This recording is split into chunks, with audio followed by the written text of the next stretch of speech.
Okay, well, again, welcome to our webinar series. I'm Brian Jacobs, the founder and CEO of panOpen, and we are the host of the series.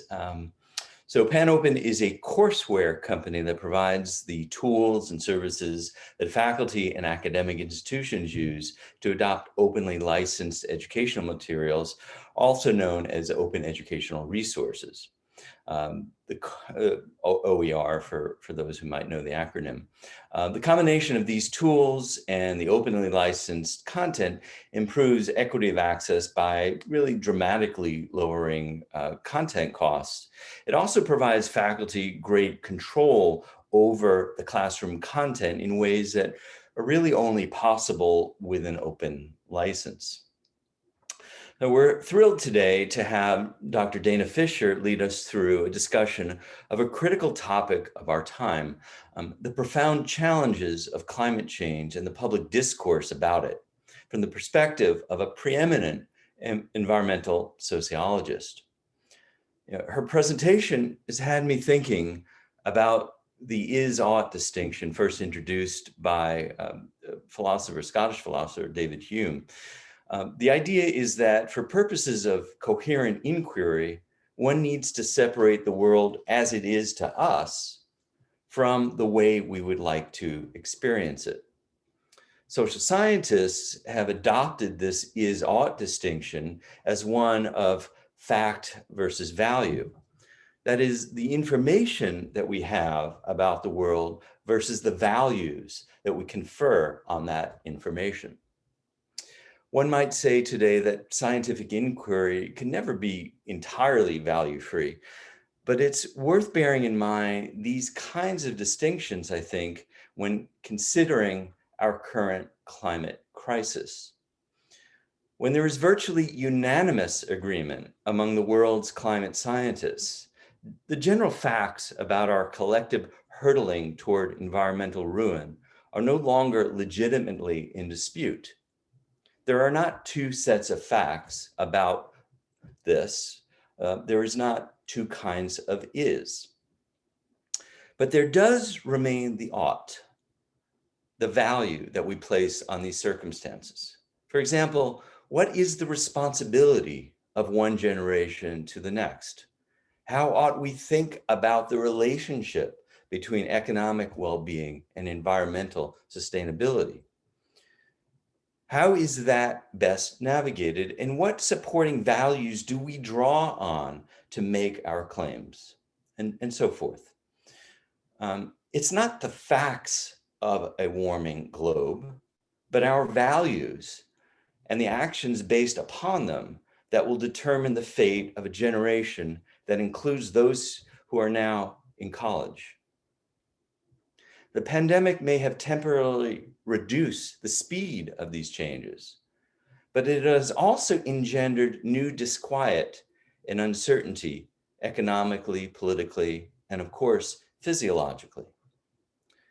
As we move toward vaccinations and some sort of return to normalcy, will there also be a renewed urgency to address this central issue of our time and for the generations ahead? How do we discuss these topics among the many uncertainties and traumas exacerbated through the pandemic? Dr. Fisher is a co-author of panOpen Sociology Experiment, a next generation courseware for introducing college students to the field of sociology. And it's written by leading scholars in the field, such as herself. Dr. Fisher is professor of sociology and director of the Program for Society and the Environment at the University of Maryland. Her research focuses on environmental policy, civic participation, and activism more broadly. She has written extensively on climate politics, including her first book, National Governance and the Global Climate Change Regime. In addition to 6 books, Dr. Fisher has published dozens of articles and book chapters and has presented her work to federal agencies and other organizations, including the National Academies of Science, Engineering, and Medicine. She's appeared on CNN, MSNBC, PBS NewsHour to discuss her work and has published commentary based on her research in news outlets such as the Washington Post, American Prospect, Politico, and Business Insider. Joining her as moderator is Dr. Gwen Sharp, who is editor of A Sociology Experiment. Dr. Sharp is Associate Professor of Sociology and Vice Provost for Academic Initiatives at Nevada State College, a public teaching college with a diverse, largely first-generation student body. She has taught Introduction to Sociology, Gender, Sexuality, Urban Sociology, Race and Ethnicity, and Pop Culture. Dr. Sharp's current research focuses on the experience of first-generation college students, of which she counts herself among them, and how colleges and universities can better support their success. I'd like now to turn it over to Dana and Gwen and our discussion of teaching environmental sociology in a time of uncertainty. Thank you. Thank you, Brian. I just want to introduce myself to everyone. I'm Gwen Sharp, and I will be your moderator at the end of the Q&A session, and make sure that any questions that you've raised get passed along to Dana after her presentation. Great, thank you very much. Thank you everyone for being here. Thank you, Brian, and for the wonderful introduction, and thank you, Gwen, and I look forward to our conversation.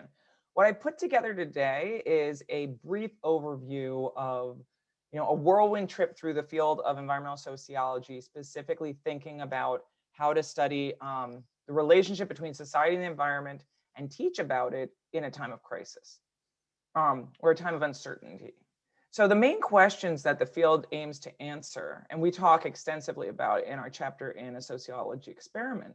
And I should just highlight here, the work that I'm presenting is a collaboration with Andrew Jorgensen, who's my co-author. So the question is, what is the relationship between society and the environment? And that question has been the focus of research in environmental sociology since the field began. And one of the other things that tends to drive a lot of the research is environmental protection process. Is environmental protection possible? So the question is, how do we teach this content during times of uncertainty? Here I have a picture just from the People's Climate March back in April 2017, call them early days, which feels like, a lifetime ago. It was an unseasonably warm day in April where I believe it was 95 degrees, and I was out in the crowd collecting data and worrying about, I collect data on electronic tablets, and I was worried about everybody getting their sunscreen on my tablets. Little did I know that a couple of years later, we'd all be wearing masks and not be able to get that close. So there are dominant perspectives in environmental sociology, as with other parts of sociology. But the field is unique in that it was very much born of environmental crisis. So it came out of a period of environmental crisis in the 1970s, when oil spills, water pollution, and massive air pollution were common in the United States, as well as around the world, but very much this field emerged out of the United States context. The environmental movement was part of the response to these environmental problems, and it merged to pressure the US government to respond. At the same time, sociologists also started to ask questions about these issues. And what we see today is a debate that's been ongoing between what we think of as critical perspectives that tend to find that environmental degradation cannot be addressed with economic growth, versus optimistic perspectives that think that economic growth is possible while also protecting the environment. And so in the chapter, we go through these different perspectives and then end up with a theory that Andrew and I actually wrote in 2019, published it in Sociological Theory, which is called the Anthro-shift. And the Anthro-shift is a perspective that basically merges together these other ways of thinking about the society-environment relationship in a broader dynamic. And the dynamic enables us to think about how governments, the market, and civil society interact, and how they might prioritize responding to environmental bads or regulating the protection of environmental goods. So in a lot of ways, it really merges together these different perspectives. And the Anthro-shift has two distinctive features. One is that risk affects the relationship among the states, markets, and civil society, which then determines the society-environment interactions. And also the relationship between society and the environment can move in multiple directions. So it can become more supportive of environmental protection or less supportive of environmental protection. So what we do within the rest of the chapter is talk about specific examples, and we focus a lot on climate change and the climate crisis because it is the largest and most pressing crisis of our time. But what I was going to do is talk through exactly how we can think about teaching this this work and this perspective in sociology during a time of uncertainty like we're living through right now. And to do that, I actually think it's really important to think about the climate crisis. And there are a couple of reasons why talking about the climate crisis is really relevant here. I mean, first of all, we're living through the last 10 years of time where really governments and other social actors can make a decision to act to stop what's coming, and what scientists basically have expressed extreme consensus that is coming. So basically we see plenty of natural scientists all agreeing, there's extensive consensus about this, that a crisis is coming and we have to address it. And the problem though is that it's unclear how we're going to address it still. And as a result, most students are becoming acutely aware that the climate crisis is happening. In fact, many of them have gotten involved in movements around the climate crisis, or at least have started to hear a lot about it. And the recent election actually heightened attention towards this issue, so that climate change actually became a voting issue for many people, particularly young people, many of whom are in college right now. So the first thing that we talk about in the chapter is that it's really a great case, thinking about climate change is a great case for understanding and thinking through the relationship and how measurement matters. And so these are some diagrams just comparing contributions to the climate crisis in terms of CO2 emissions or carbon dioxide emissions by China and the United States measured in different ways. So this could be a slide that somebody could use for any type of methods class really, but in this case, it helps us also understand the climate crisis because it helps us understand how measurement tells us who's responsible, and measurement matters in thinking about how one might respond. At the same time, there's also this context of the international political arena. And what's really interesting is the ways that many nation states have responded really differently. And I'm sure that at this point, all students and probably everybody who's participating today has heard of the Paris Climate Agreement, which is an agreement that is supposed to get all the nations of the world on board in responding to the climate crisis and doing their part to address climate change nationally. Now, the problem is that the binding in it is relatively limited.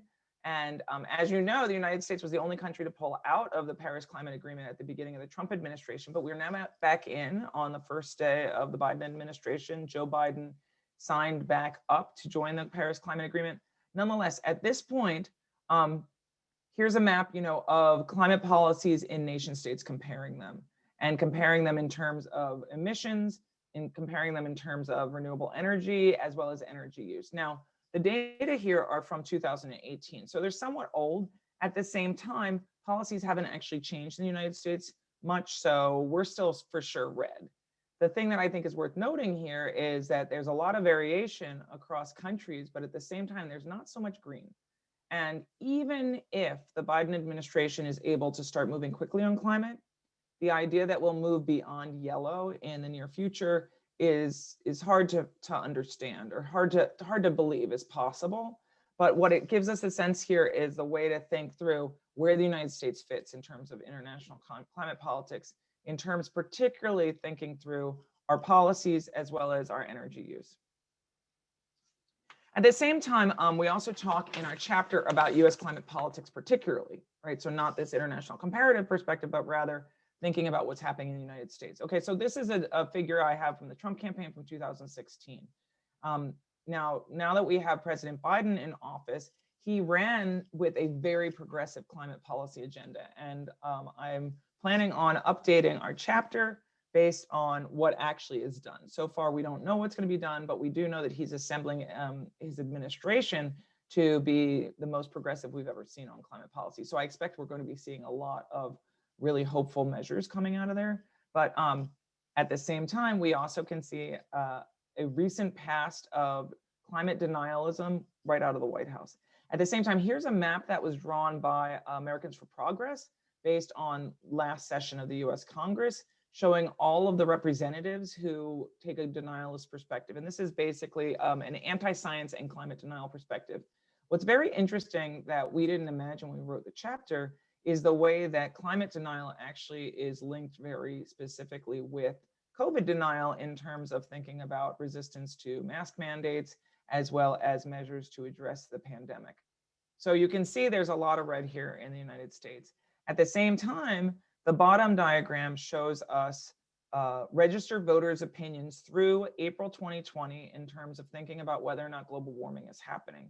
And what we see here is that 75% of the voting of registered voters say that they believe global warming is happening, but we see an extreme polarization when you look at political party affiliation, right?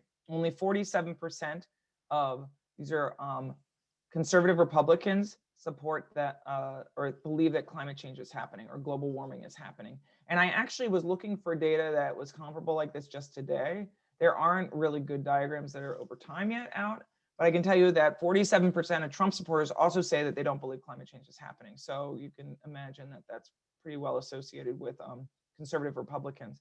But again, we have this situation in the United States where even though we got rid of the person in the White House, there's still a lot of climate denial taking place across the country, and there still is polarization with regard to opinions around climate change. And then obviously thinking about how to regulate climate change is a challenge when there's not a lot of support for climate change from certain parts of the population in certain parts of the country. Another way of talking about climate change is also to think about how the pandemic is related to climate change. Initially, there was a lot of talk that because everything in the world got shut down, we were going to basically stop emitting carbon altogether. Unfortunately, in the end, and this is just a diagram of estimations of 2020 projections, the data should be finalized at this point, so I can find a new diagram to put up here.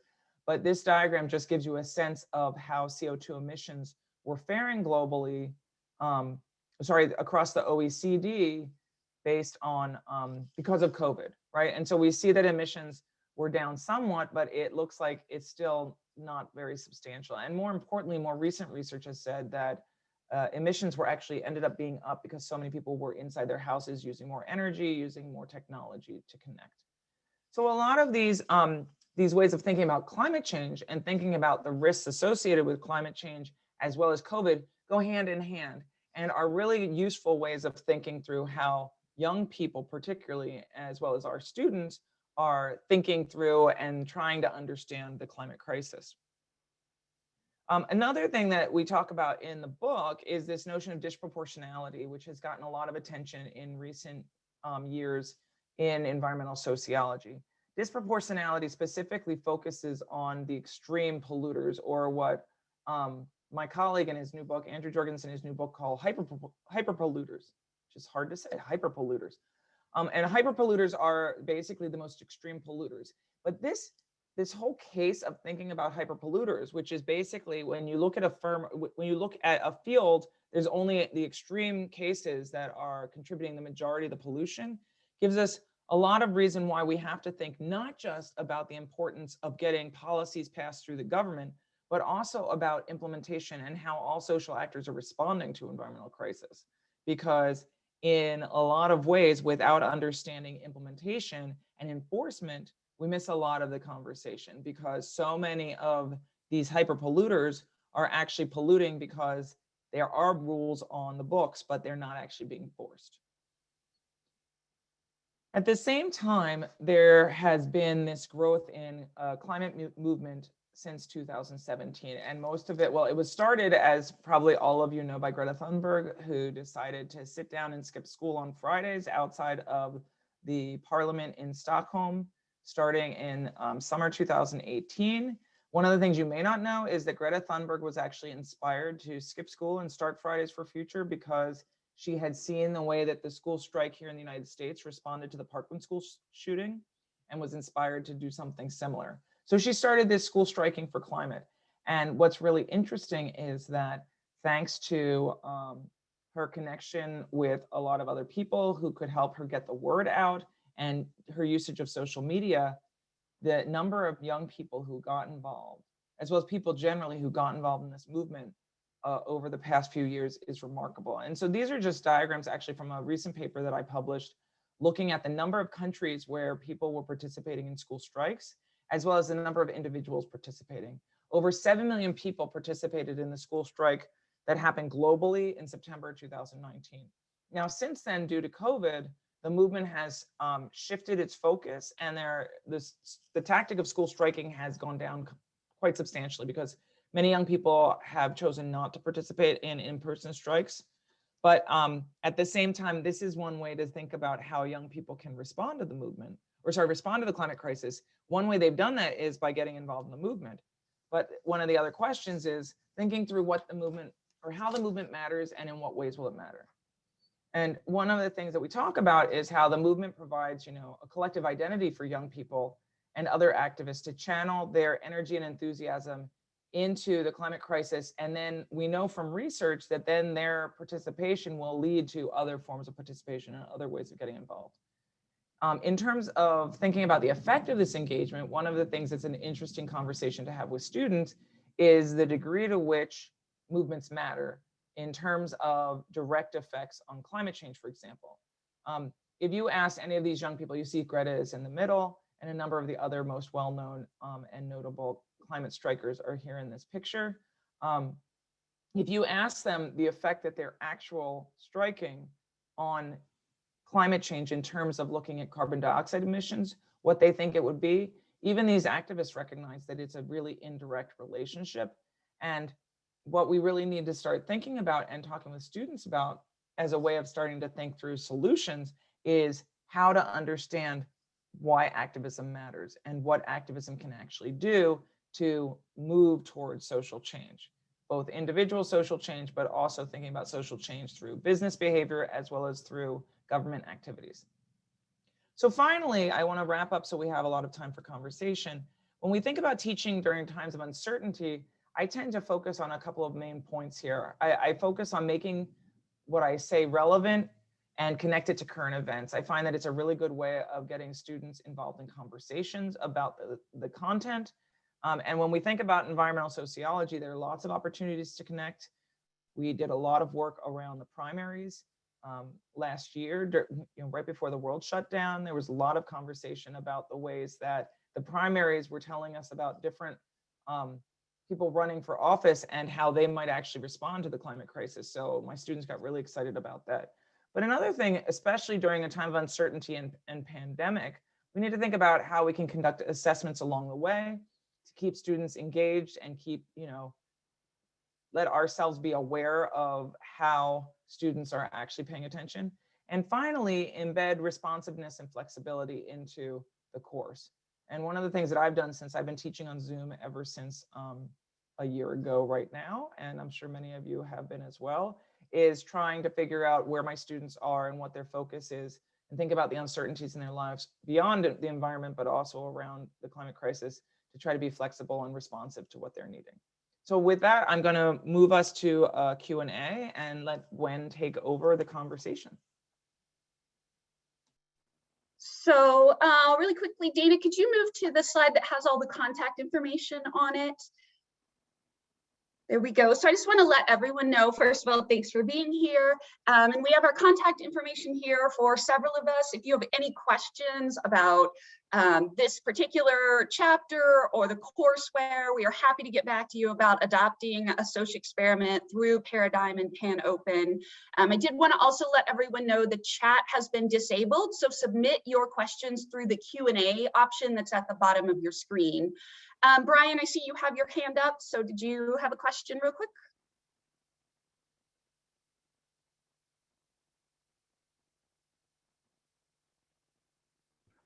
No, I don't have my hand up. No. Okay. No. Okay, so we did have one question come in, Dana. They asked if you wanted to build in a week or two about environmental sociology into an intro course, where would you suggest placing it? Toward the end of the course, after they've had time to talk about stratification, or where would you suggest putting that that it would work well in an intro class?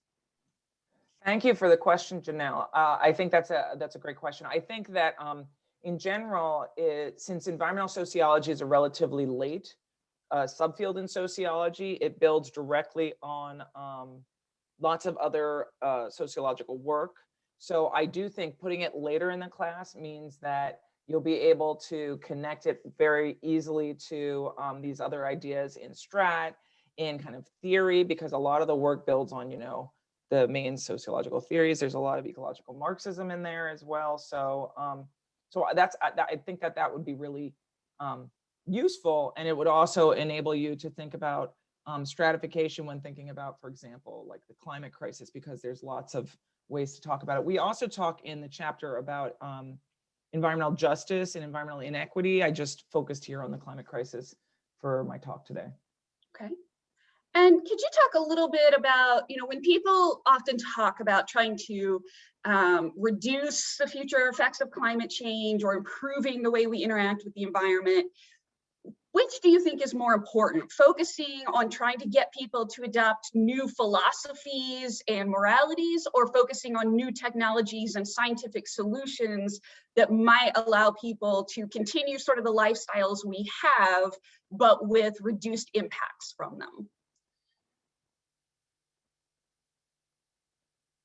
Well, I don't really try to make specific normative suggestions in my class. More instead, what we do is, in our chapter, we talk about these different, perspectives, and talk about who holds different perspectives and what drives their differing views or worldviews, if you will. When I teach I teach environmental sociology as a semester-long class, which I'm doing right now. And when I do, we go through a whole period talking about environmental anxiety. We talk about social psychology perspectives on the society-environment relationship, and we talk about perspectives that involve using, technology. Bill Gates, it's wonderful that Bill Gates published a book right now, basically about environmental technology. So we use that. We just talked about ecological modernization. So there's a clear, obvious connection there, and he's done a bunch of accessible interviews that we bring in to talk about that. But my goal is not to be normative in the class, but rather to give the students an opportunity. And in the beginning, when we talk about these different perspectives, and hopefully that's possible with the chapter, I think it is I talk to my students about how everybody's gonna have a different favorite perspective, and it's based on your worldview. And we think through worldviews, and in fact, one of the assessments that I've been doing is giving students the opportunity to take a survey to figure out what their worldview is based on the tools that are available. Okay. Could you talk a little bit about some of the assignments or other assessments you've used that you would recommend that you think get students really engaged and interested in this topic? Great, yeah. So one of the assignments that I use at the beginning of the semester is we do an in-class project where we select a number of elected officials. I usually use people from the House of Representatives, and we do the House Representatives representative in at the University of Maryland, and then I pick. I've already gone through the class and look at where people are from, and people have introduced where they're from. So I pick people from different parts of the country, and we pick their specific congressional district, and we look at the most recent election. So, for example, we just looked at the 2020 election. And the students are to go in and look at who funded the specific candidates who were running against one another. And then if they got money from the fossil fuel industry, if so, how much? If they took a fossil fuel free pledge, which was a pledge that organizations were pressuring people running for office to take in the most recent congressional election, did they? If they didn't, what they said about it, look at their voting behavior, and then also predict then how those elected officials, whoever won the election, might actually respond to a vote on climate change. And one of the things that's useful here is that, and that whole exercise is written up as part of the packet that comes with the social experiment for the chapter. And basically, it enables the students to start to, first of all, get to know where they're based as a student in perhaps a new congressional district and know who was elected, but also to think through how money matters in elections. And then as we start to talk through and read these series that tell us about how politics is not just, norm free, and how politics is driven in some ways by who gets money from whom and why, we can think through how voting behavior might matter. And the students basically start to draw those lines themselves by looking at the distinction between who's getting tons of money from the oil industry versus who's getting money from the wind energy, et cetera, and so forth. Okay. I can talk about other exercises, but I know there might be other questions. How about we go to a few other questions, but we can always circle back to that if other people, chime in and would like to hear about more. We've gotten a few different questions about perspectives in the class or talking about different perspectives. So I will go through those. One asks, how can we better communicate the trade-off between economic growth and geopolitical security and environmental sustainability? That's a great question. And actually, that's a question that dominates a lot of environmental sociological theory. And so we actually, in the chapter in A Sociology Experiment, we go through each of those and talk through the trade-offs that each theory talks about. What's very interesting is how over time, the students come from really different perspectives, and the consensus among students has changed quite substantially, given that they've all been living through a pandemic, in terms of thinking about the role that capitalism may very well be playing in the environmental crisis. So we basically go through it incrementally, and then in the end, the students, look at where different perspectives are working. So for example, in some countries, there is seen as less of a trade-off between economic security, economic growth, and environmental protection. And so we talk about, for example, those Nordic countries that were the ones that were green on the geopolitical map that you may recall. Okay. And you mentioned social psychological perspectives on the environment. Could you talk a little bit about what that includes, or what some social psychological perspectives are? And are there any really good readings that might be a good supplement for a class about social psychology in the environment? That's a great question. So I'm trying to remember what resources. We have limited resources on social psychological perspectives in A Social Experiment right now, but we can certainly add to them. I mean, there's some great work from colleagues at Yale and George Mason, coming from the Yale, it's called the Yale Climate Communication. It's the Yale CCC's program. They're actually on my slides here. Wait, hold on, I'll go back. You can see, and I'll get their right name. Sorry about that. I'm down there. So it's a climate change communication program in the Center for Climate Change Communication. Ed Maybach runs the Center for Climate Communication at George Mason. And he has done extensive work with folks at Yale, specifically looking at the social psychology of climate change. So I would suggest going there, but at the same time, there's also some really great that work's not necessarily inaccessible, but it is definitely very much empirically loaded. But at the same time, there's been a lot of work recently coming out about things like eco-anxiety. And that is, particularly for young people who are living through pandemic, thinking through how they may be feeling anxiety about climate change and extreme events, especially as we've seen, fires in parts of the country, seen horrible drought, seen other extreme weather events, places that have flooded, amazing numbers of hurricanes. And I believe that we have some resources listed in the resource section on those around eco-anxiety, but I think that's a really good one, and also enables us to think back to, again, I think I mentioned the human exemptionalist paradigm, a new ecological paradigm perspective that we talk about a little bit in our chapter. You can actually take that survey and the students are able to think about what perspective they might be coming from, but also think through how that might connect to their mental health, which is something else. Okay. Which could actually make for a really interesting, discussion-based assignment for an online class or something like that. I would just say what we did in my class is students went through and did that, took that assessment, and then circled back, and then we were able to have a conversation specifically about that. Yeah, so it works very nicely for students. And means less time if you're doing an online class, less of the Zoom time. And Dana, am I correct? I believe there's also a significant literature, it kind of gets at social psychology somewhat, that there are very different perceptions or levels of concern about environmental degradation and risk based on demographics. So for instance, racial groups differ in how concerned they are or what they see as the biggest problem. Gender, women tend to be more concerned on average than men. And my understanding is in particular, white men tend to stand out as the least concerned about environmental degradation, generally speaking. So that's also, you know, a bit of a social psychological element, I suppose you could bring in.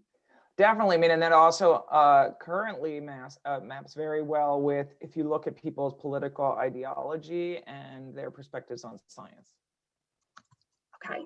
Could you talk a little bit about how you integrate the critical perspective and the optimistic perspective within a course with students?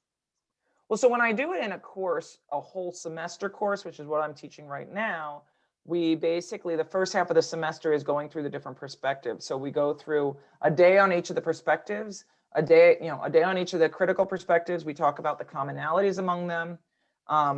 And I think there are some resources in a social experiment that talk about those commonalities. Then we do a day on each of the optimistic perspectives, and then we talk about those commonalities. And then we end with the Anthro-shift and how they basically bring, the Anthro-shift brings, excuse me, brings together all these perspectives. So it's this dynamic where you can go from being extremely, individualistic and driven by economic decisions, and very much focused on environmental degradation or limiting environmental protection, if you will, in, for example, like the case of the Trump administration's policies. And then there is a crisis that drives you to shift and start to address environmental protection in a different way. Or like an election happens and now Joe Biden is in the presidency, and as a result, all of a sudden there's all this focus and money into environmental technological innovation. So we can think about how that connects when going from the critical perspectives to a more optimistic perspective. So so the way that that's how I would teach it. And basically the midterm in my semester-long class is actually just making sure the students understand the differences and similarities across these perspectives, and then getting there. And the final question is, what's your favorite and why? So getting their perspective as well. I have had some, as I just gave my midterm, and I used to ask people to give me their perspective on whether or not they agree with Thanos, if you may recall from Endgame, which was wonderful because he was really very environmentally driven in his destruction of half of all living beings in the universe. But since some students haven't seen Endgame at this point, we don't do that anymore. Now we talk about COVID. If I were doing this as a segment, like maybe 2 weeks in a class, I would trim it down quite substantially and maybe do 1 day on the perspectives and then 1 day looking at the case studies that we have in our chapter to think through how the perspectives help us understand what solutions exist and are possible based on the theories and where they come from. Okay.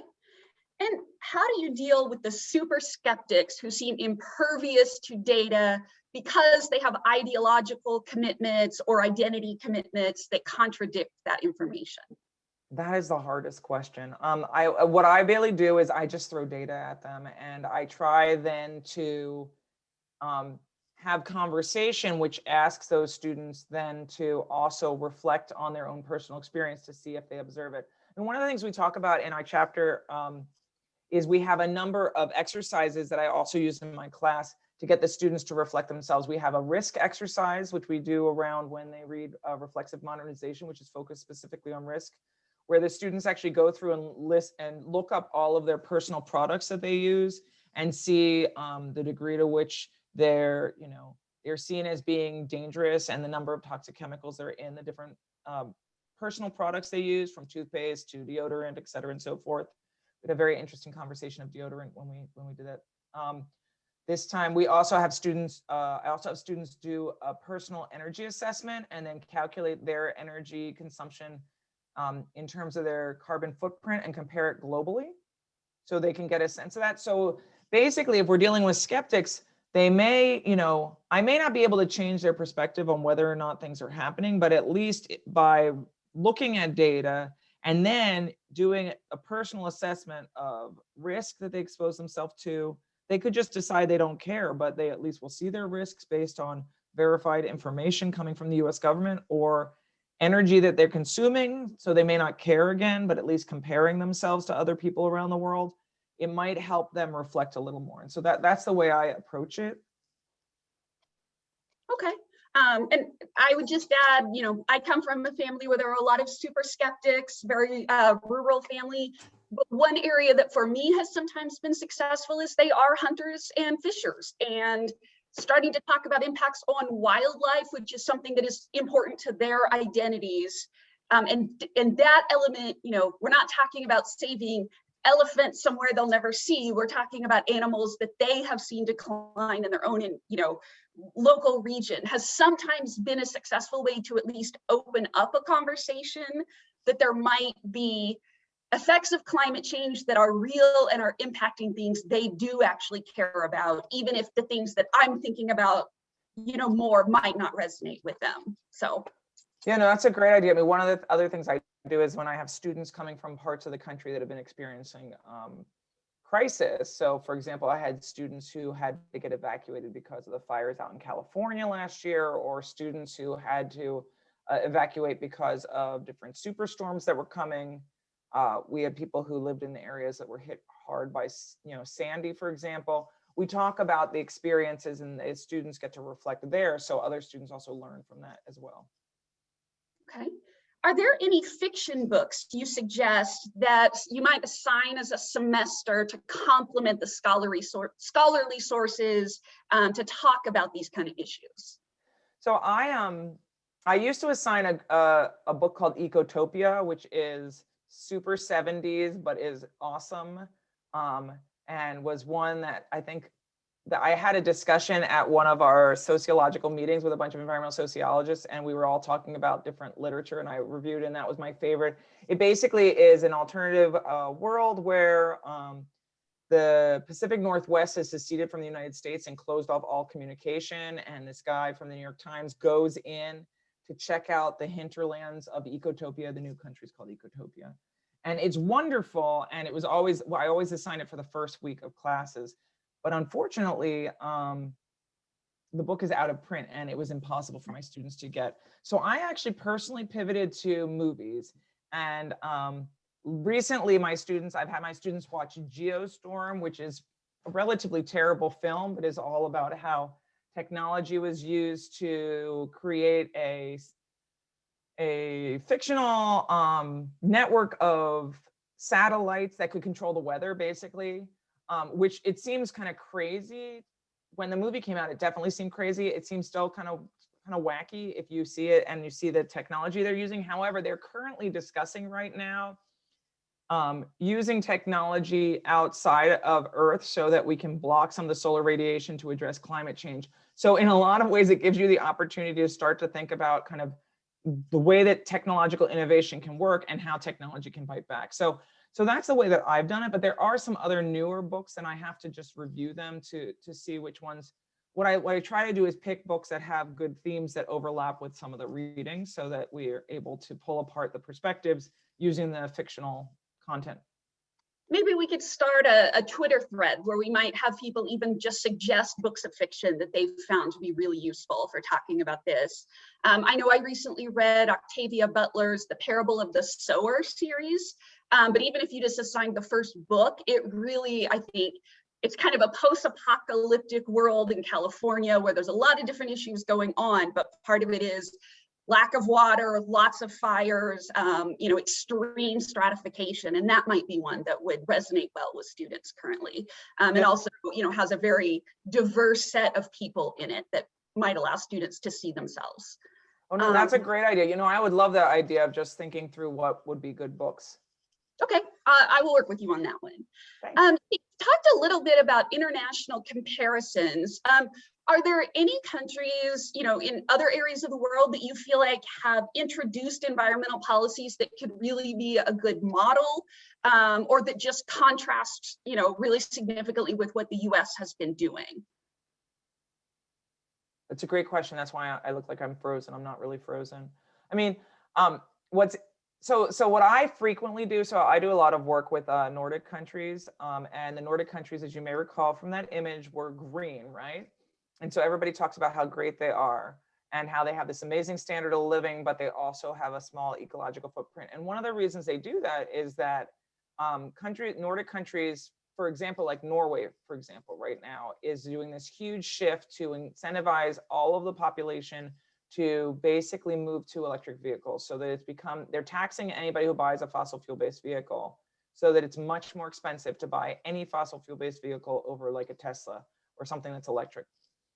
And that sounds fabulous, and everybody's like, oh, they're so amazing. And one of the things that we talk about is that in Norway, 100% of the power grid is fueled by hydropower, which means that basically when you plug in, if I plug in here in my house, for example, I would be getting clean energy, but here in the United States, we don't get clean energy. And so one of the things I do talk about a lot is kind of the power share, or the fuel mix, if you want to think about it that way, that different people have, and different countries have, and how that plays into policy making. Because it makes it harder to compare easily, because if we had a bunch of dammed rivers that were providing all of the electricity in the United States, our carbon footprint would be completely different, and we'd be having completely different conversations about climate and the climate crisis right now. But we don't. And it's obvious, like, there's nobody who believes that the United States is going to just be able to create that kind of hydropower network. So then we can't really compare that way, which is basically to say that it's hard, and therefore it's much more challenging than it might first think to find comparisons. I would say that a good comparison for the United States in a lot of ways is probably Canada, because it has a very vast country, and it also has a lot of natural resources that can be used as fuel that also tend to emit carbon when they're burned and consumed. So it's a good comparison, but both of those countries were, as you may recall, were red. So neither of them are doing super great. So I think thinking through how countries that are similar are addressing problems, and then identifying the best and the worst there that could maybe be adopted and phased out might be a way to start. But I do think pulling apart, countries that, not pulling them apart, but rather identifying the reasons why certain countries are so successful is a really useful way of moving forward, by recognizing it's just not that easy. And it's also worth noting that Nordic countries also benefited from selling off their oil to other countries, right? And so they fueled a lot of the economic security that their population has through that. I would add, so one audience member just said Merchants of Doubt is a great film to show in connection with talking about climate change. So there's another suggestion for you. A few people have asked for other suggestions, and as I said, I think Dana and I will start kind of a Twitter conversation where we ask people, for suggestions from pop culture that they feel like have really illustrate these topics in a way that would engage undergraduate students in particular. Yeah, what I would just say for films, I frequently try to put, if I have the resources, and I say resources is in time, I like to put Geostorm against The Day After Tomorrow. And it's funny because it used to be that everybody had seen The Day After Tomorrow, but at this point it's old, so people haven't seen it. The youngins have not seen it, so it's actually new for them. One of the things I did learn, though, is that you can't stream when you're teaching online. You can't stream those things. And so the library and I went through a whole roundabout. And it was not possible to do it. So I can't do it now. But when I'm in class, I'm able to do it because I can use my Netflix account and log in. We watch it in class. Let's see. So a couple other suggestions. The true cost and when the levees broke were also suggested as good ones. So Dana, do you have any suggestions for using environmental sociology in an undergraduate introductory social problems course? For how you might blend environmental sociology and social problem theory to talk about environmental problems? Well, what I would just say is I think that you could easily bring in the social problem of climate change. There's lots of work that's been published about that, and think about climate change as a specific social problem where that environmental problem fits very well because it's such a pernicious problem for thinking through in such a course. Yeah. Okay. You could also, the other thing to say is actually, I would just add though, is that environmental justice would also be a really good one to think about in a social problems course, particularly given all of these conversations having to do with systemic racism and environmental justice, the movement, but also the way that a lot of environmental groups and government actors and other actors, businesses even, are starting to think through how to effectively address systemic racism as well as unequal access to environmental goods and protection against environmental bads would be a good place to go to. And for faculty who are maybe integrating this, but wanted to be able to get either updated data or maybe assign some supplementary research or learn more about issues themselves, are there particular think tanks or institutes that you would recommend that put out accessible, but reliable environmental or climate change information? There are so many. I mean, there are so many of them. And what we've done in our chapter is we do provide a couple places that consistently put out really good information. I know, for example, this slide that I put up of the 116th Congress, the climate deniers in the 116th Congress, which ended at the beginning of this year, right? I actually reached out to that diagram came from Center for American Progress. They have a climate program. Just about every think tank now has a climate program. And I wrote to them and just asked if they had a newer version, and was told that their new version for the new Congress that is out now will be up and running later this week. And which is really good, because we want to know, it's really useful to know who came in with, different perspectives on climate change as we start to think about all the different bills that are going to be coming through that have a climate component to them. So, I mean, Center for American Progress is a clear general one. I would also suggest World Resources Institute, which I think is in our chapter. And the other thing that's worth, talking about, we didn't put in our chapter any government sites, because during the Trump administration, a lot of government environmental data was removed. That data have all been brought back online, or is being brought back online as the administration starts moving forward, as it's fully peopled. Because they had to hire all these new people, and a lot of places the scientist positions had gone empty for many years. So I also would just say that the U.S. Global Change Research Program, which is supposed to coordinate all work around climate change for the government, had eroded quite substantially. It will expand again, and it's a great place for data. And you can also get data about the United States there, and some comparative work. And the Energy Information Agency, which is part of the US government, also has really good data on energy consumption, energy share, and other information like that.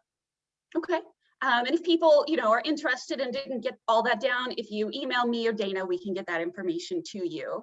Could you talk a little bit, where does the US sit in comparison to people in other regions of the world in terms of their beliefs about climate change and level of concern about it? Well, I mean, let's see. I can say this is that the United States population in general, if you looked at that diagram that I included, is more concerned than our politics are. I don't know of good data that I've tracked. I haven't tracked good data on level of concern across the world in terms of thinking about individuals. I know that our population is much more polarized around climate change than other places. And that's basically because the Republican Party and dark money has been used to facilitate and engender kind of climate denial, and made people, has created echo chambers that support people who challenge the science, and therefore citizens consume information that says that the science is uncertain, even though there's absolute consensus on the issue at this point. I know, let's see, the most of what I know about this is from work that I do in a small number of other countries. I know that there's much more skepticism around climate change in the United States than there is, say, in Nordic countries, which is, again, as I said, I do work there, and in Japan, because I do some work there, but I don't have that really comparatively. And that actually brings me to another place where you could get good data on this stuff, is the OECD, which has data across all developed countries, as well as maybe the World Values folks, because they do keep track of data having to do with willingness to pay versus willingness to act on the environment, and a number of environmental measures, and that might be a useful place to go to. Okay. And have you seen anyone usefully discuss environmental issues within sort of the paradigm or context of talking about moral panics at all?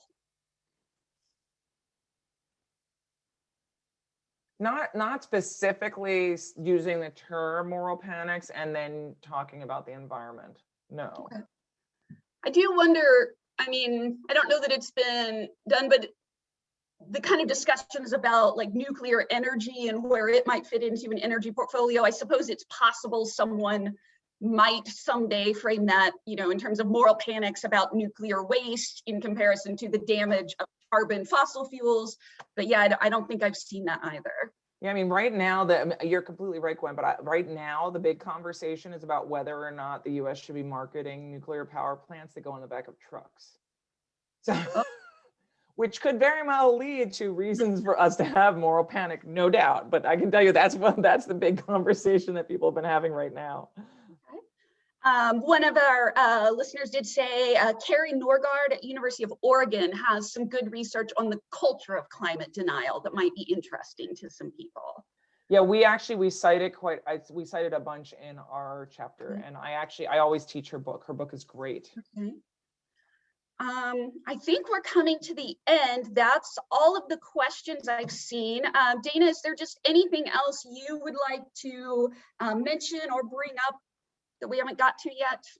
Well, I mean, I don't think the one thing that I would just say as somebody who's been teaching environmental sociology for over 20 years now is that I think we're living through a really interesting, I mean, we're obviously living through an interesting time, but we're living through a really interesting time in terms of the student population being concerned about the thing that I study, but also being concerned and wanting to learn about it more. So although a lot of students come in with some pre-existing ideas, and they frequently come from their backgrounds and their families and, you know, where they grow up, at the same time, they seem really interested in understanding what's going on with the environment. And I think it's a really nice avenue, in fact, into sociology more broadly. And that's one of the things that I found is that a lot of students come in because they're interested in sustainability. They're taking this, you know, my class because they, you know, society, sure, but I really am interested in the environment. And then they end up realizing that there's so much about sociology that is valuable. I mean, at the same time, we also have seen